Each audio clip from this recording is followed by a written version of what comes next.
자, 독립변수 12개와 절편 1개를 포함하는 세기 모델이 있다고 합니다. 변수 1개당 3가지 범주로 나누면 회기 모수의 개수는 이라고 되어 있어요. 그러면 자, 독립변수가 12개, 이 각각에 대해서 범주가 몇 개? 3개가 있네요. 자, 그러면은 요 3개가 있다고 했었을 때 모수의 개수는 이라고 했잖아요. 그럼 근데 여기서 이제 여러분들이 아셔야 될 게 있어. 그럼 뭘 아셔야 되냐면은, 자, 회기 모델은 독립변수가 뭐여야 한다? 네, 연속형 변수여야 해요.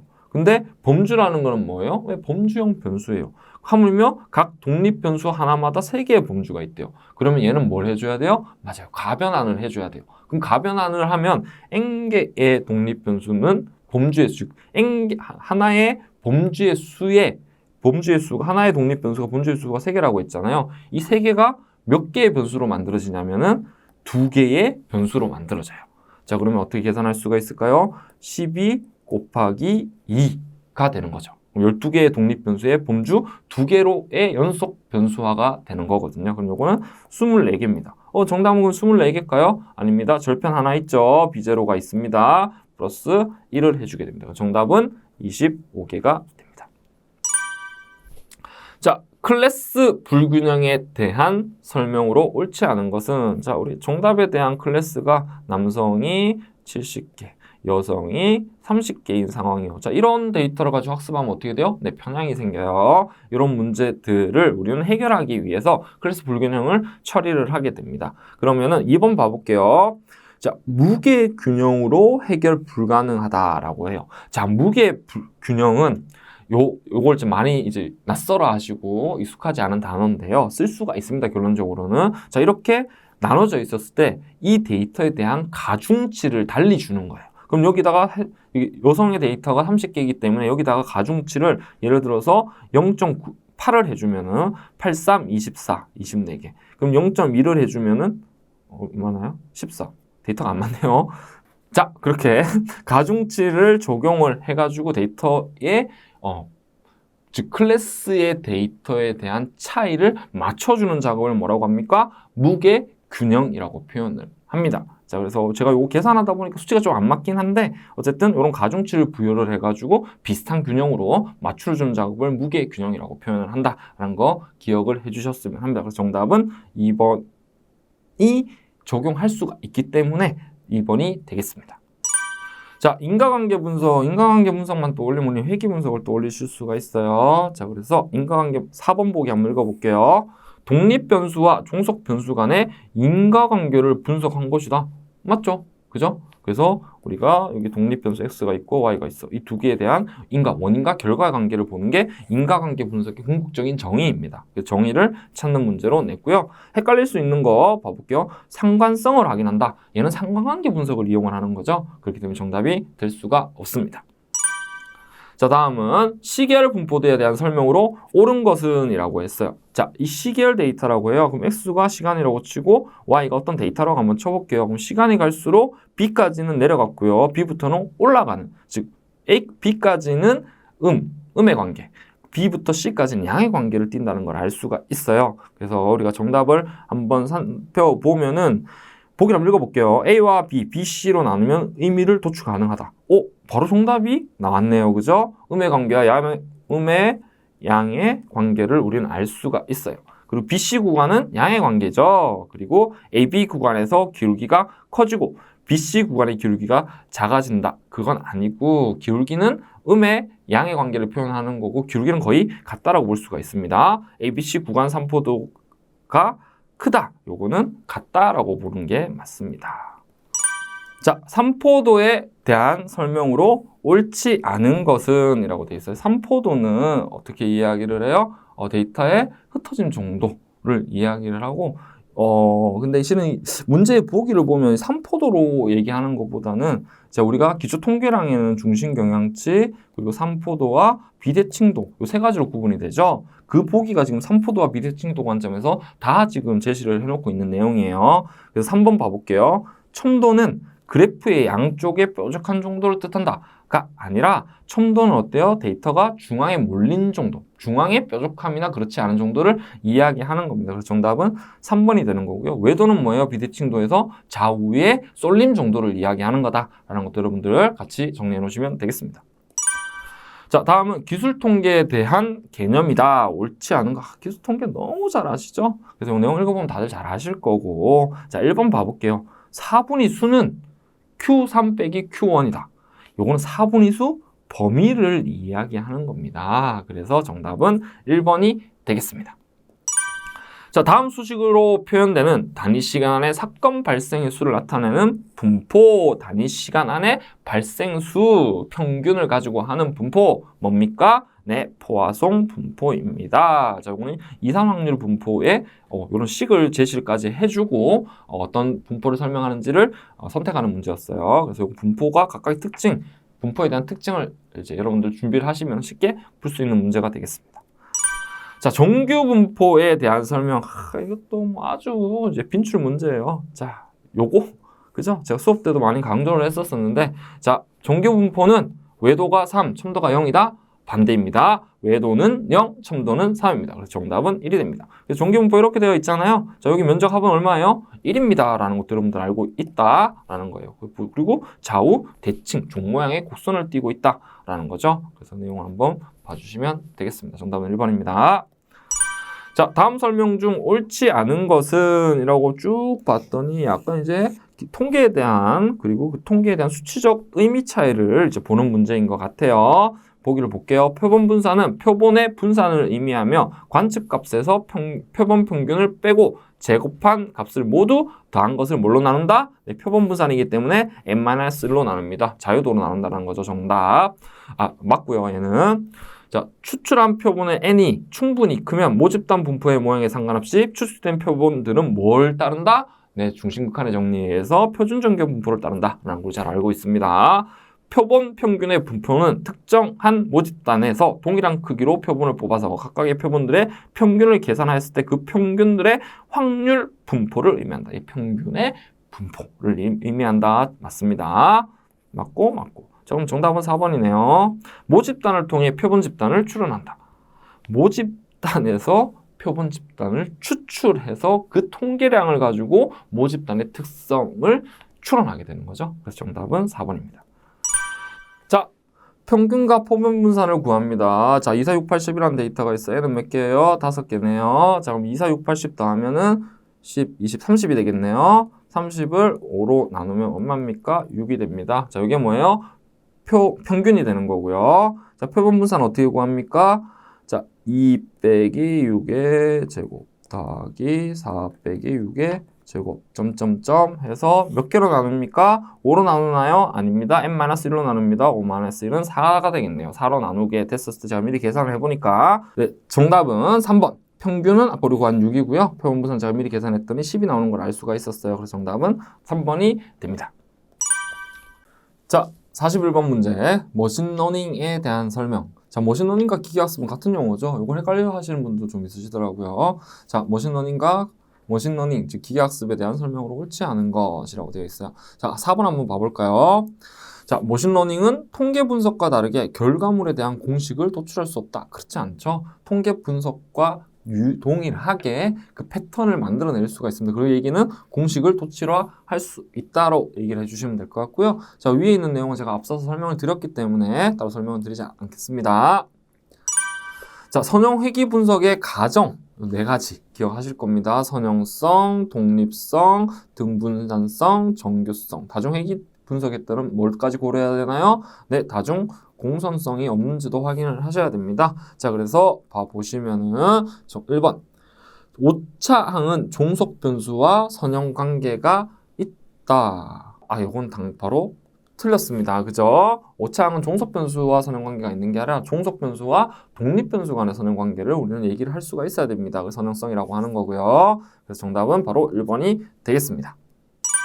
자, 회귀 분석에 대한 설명으로 옳지 않은 것은 이라고 되어 있어요. 보기를 한번 좀 읽어볼게요. 자, 교작용이 일어나도 회귀식의 변화는 없다. 그렇지 않습니다. 이것도 바로 정답이 1번이 되는 건데요. 자, 왜 그럴까요? 자, 교작용은 뭐예요? 자, 하나의 변수가 영향을 주는 게 아니라 두 개의 변수의 상호작용에 의해서 영향을 주는 것을 우리는 교작용이라고 하는데, 이를 통해서 회계식은 바뀔 수가 있게 됩니다. 그래서 정답은 1번이 되는 거고요. 자, 회계계수를 추정하기 위해 최소 제곱법을 사용을 할 수가 있습니다. 자, 회계계수의 유의성을 판단하기 위해서는 뭘 쓴다? 각각 독립변수의 회계계수, 즉 t 검증을 이용을 해서 관계가 없다, 있다로 해서 우리는 산정하는 것을 공부를 했습니다. 자, 그리고 분산 평창 개수가 10일 때 다중 공소성이 존재한다고 판단할 수가 있습니다. 그래서 특정 독립변수를 제거해가면서 분산 팽창 계수가 줄어드는지를 확인하시면 됩니다. 정답은 1번이 되겠습니다.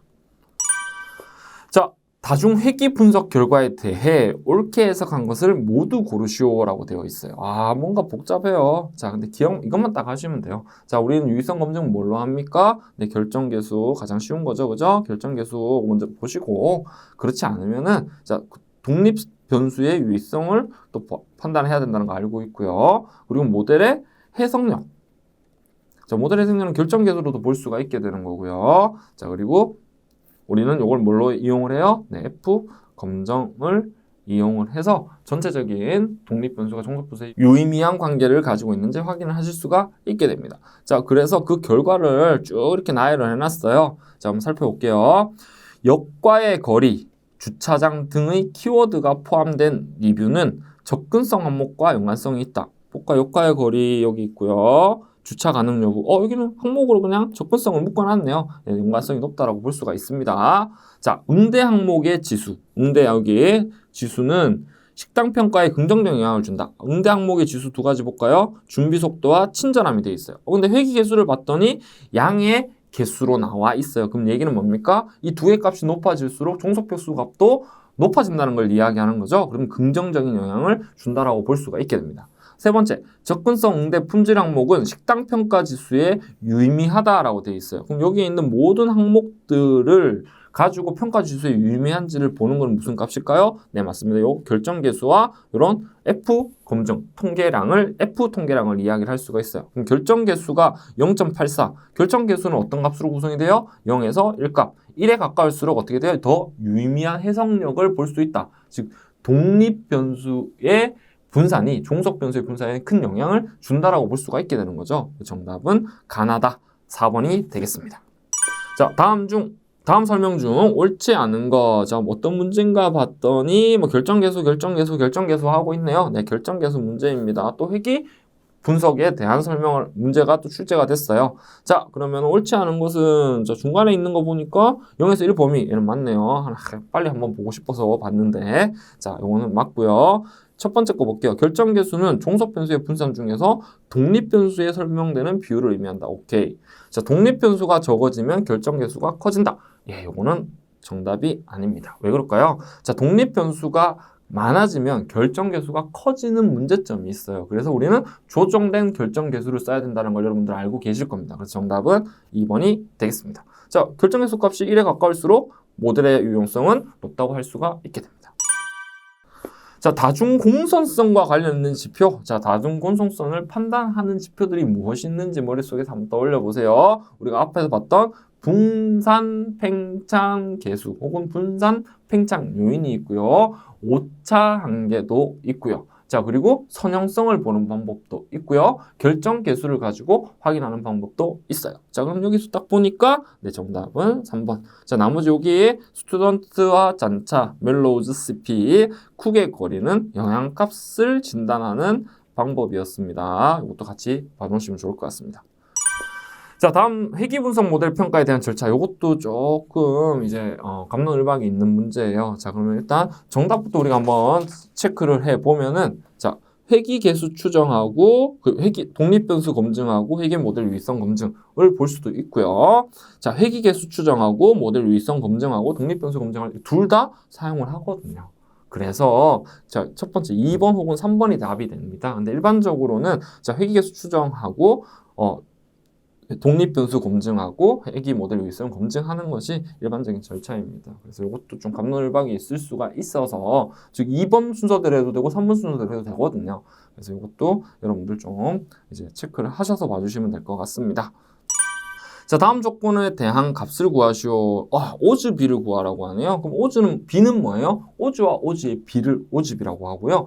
오즈는 뭐예요? 네, 그렇지. 그 사건이 발생하지 않을 가능성분의 발생할 가능성을 이야기를 합니다. 그래서 요거는 이제 한번 분산 분석표를 한번 그려볼게요. 자, 우리가 관심 있는 거는 어디에다 둡니까? 예, 가로축에다 둡니다. 그래서 여기서 보니까 흡연과 비흡연자가 관심 대상이에요. 요인이죠. 흡연, 비흡연. 자, 그리고 폐암, 유, 무. 이렇게 해서 건수들을 반영을 해볼게요. 흡연자 중에 폐암은 20명, 비흡연자 100명 중에 폐암은 4명. 그럼 나머지 무는 얼마일까요? 여기 100명이라고 했죠? 합은 200명이 되는 거고, 자, 100에서 20을 빼면 80, 100에서 4를 빼면 96. 자, 폐암 진단을 받으신 분은 24명, 그렇지 않으신 분은 176명. 자, 이렇게 분석표를 그리실 수가, 분할표를 그리실 수가 있습니다. 자, 그러면 여기 확률, 그렇지 않을 확률, 흡연에 대한 오즈를 먼저, 흡연과 비흡연에 대한 오즈를 구해서 이걸 나누면 되겠죠? 자, 그럼 구해볼게요. 자, 그렇지 않을 확률은 흡연에 대해서는 어떻게 됩니까? 흡연은 100분의 80. 자, 그리고 발생할 확률은 100분의 20. 자, 요 값은 얼마가 된다? 자, 요거는 제가 미리 계산을 했더니 요 값은 얼마다? 0.25가 됩니다. 자, 그리고 비흡연에 대해서는 동일하게 어떻게 구합니까? 100분의 96분의 100분의 4가 돼요. 요 값을 계산했더니 0.041이 됩니다. 자, 그럼 요 B를 구하게 되겠죠? 그럼 0.041분의 0.25를 계산을 해 보시면 아마 정답이 6이 나오는 거를 확인하실 수가 있게 됩니다. 자, 이렇게 구하시면 됩니다. 오즈비. 자, 49번. 다음 수식에 대한 설명으로 옳은 것은 이라고 되어 있어요. 자, 요거 보면은 로그라고 해가지고 그 오즈 B를 나누고 있어요. 오즈를 구하고 있거든요. 요거는 로지스틱 회기입니다. 로지스틱 회기.